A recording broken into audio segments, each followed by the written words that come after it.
ตะกี้ก็บ่เชื่อเดี๋ยวนี้เชื่อและเชื่อ100% 1,000%เลยเก่งแท้ยืนยันได้เลยว่าเป็นความจริงแท้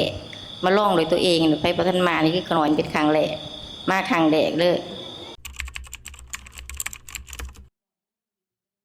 ขน้อยนางดาตีมาจากรักษาเมืองคำเกิดแข้งบุรีคำไซอันได้รับพ้นในไรแน่มาขอความเมตตาในแบบหัวใจนะ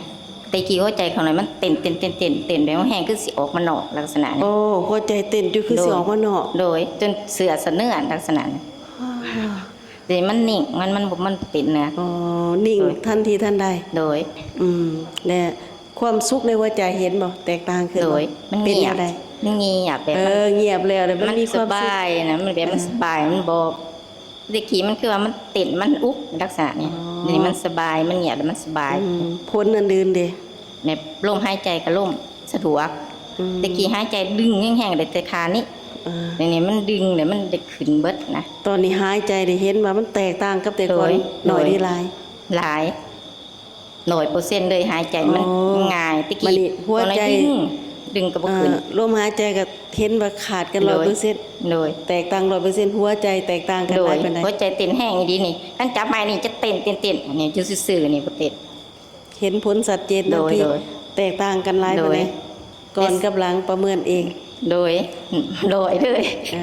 เอาทางสมองนี่ค่ะสมองขน้อยนี่มันจะแสบเลยนี่นะมันแสบแบบต้นแม่ผ่าเมตามันจะมีเลยไตมากัดหัวขน้อยกัดขน้อยบ่ยามใดสิเบิดยามใดสิเบิดนาทีนะขน้อยอยากจับเบิ่งมันเป็นโตเลยอีแทนก็บ่มีโตหยังได้มันแสบมันแบบตอนนี้ยังแสบอยู่บ่โดยแสบอยู่ธรรมศาสตร์ยังปรับแล้วโดยแต่เบิ่งความคิดนี่มีความแตกต่างมันว่างบ่มีความคิดแต่มันเป็นตนาเงินงอเนาะโดยมาเฮาเองเป็นผู้สะสมความคิดได้เขาเคยคิดวิ่งอยู่บัดสุดท้ายตอนมาขอความเมตตามันนี่มันมีความคิดแต่สมองมันยังแสบจะแสบคือแบบอะไรบาดเนี่ยแบบนี้อันบาดนะมันก็เป็นตาแสบอยู่หัวใจเต้นจนโดยจนเสือจนเห็นทางนอกว่ามันโดยจนเสือติ่งว่าโดยใจขนาดมันมีสายติดต่อกันแหละสมองกับหัวใจธรรมศาสตร์กันยังปรับยังสวยเอาความนึกหัวซึกเป็นแนวใดสติดีขึ้นบ่ดีขึ้นหลายสะดวกใจทางกายเขายังปวดแบบปวดเบิดกระตูนใจตั้งมันดีบ่โดยส่วนทางกายบ่เป็นแต่ปวดได้ครับก็เมตตาคือคนออกลูกใหม่โดยยางก็คือว่าสิปิ้วเป็นอ่อนๆเอียกเอาสรุปผลมาประเทศลาวเฮานี่มีการช่วยเหลือกันแบบนี้เจ้าเป็นผู้ได้มาพิสูจน์เองโดยคนมาพิสูจน์เป็นเรื่องแบบใดให้เจ้าเว้าด้วยสติปัญญาเจ้ามาตะกี้คนนั้นก็บ่ได้สู้มามีแต่หมู่ส่วนตลอดแต่ก็บ่มีเวลานะคือว่าบุญบ่ฮอดบ่ส่วนนี้หมู่ทั่วเลยฝ่ามาเลยมาเห็นด้วยจริงมาสัมผัสด้วยตัวเองแต่มันเป็นจริงแท้ๆหัวใจขน้อยนี่สังเกตหัวใจขน้อยนี่มันเต้นอีดีเต้นแห้งอีดีแต่นี่มันบ่เต้นเลยมันนิ่งนี่มันก็นิ่งอยู่มันบ่มีเสียงเต้นเลยเห็นว่าธรรมศาสตร์นี่เก่งแท้บ่โดยเก่ง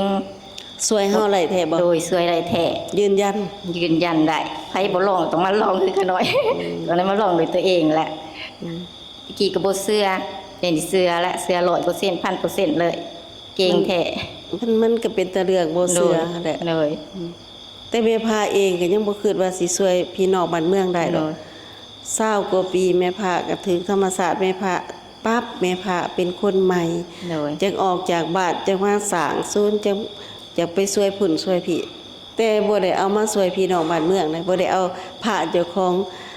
ส่งไปช่วยบ่ได้เอาญาติเจ้าของส่งไปช่วยเพราะว่า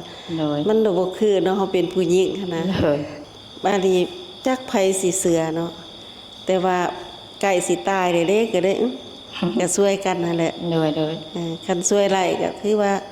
ยืนยันนํกันโดยยืนยันเลยค่ะธรรมศาสตร์ให้เฮาเกิดขึ้นมาช่วยกันเฮาก็ช่วยกันเฮาก็ได้จากธรรมศาสตร์ซื่อๆเฮาบ่ได้ซื้อเอา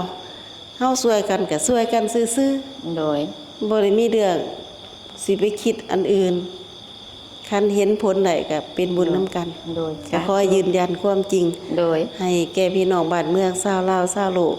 ฟังตามความ จริงที่ได้รับผลเด้อ ก็น้อยยืนยันได้เลยว่า เป็นความจริงแท้มาลองโดยตัวเองไปบ่ทันมานี่คือขน้อยเป็นครั้งแรกมาครั้งแรกเด้อ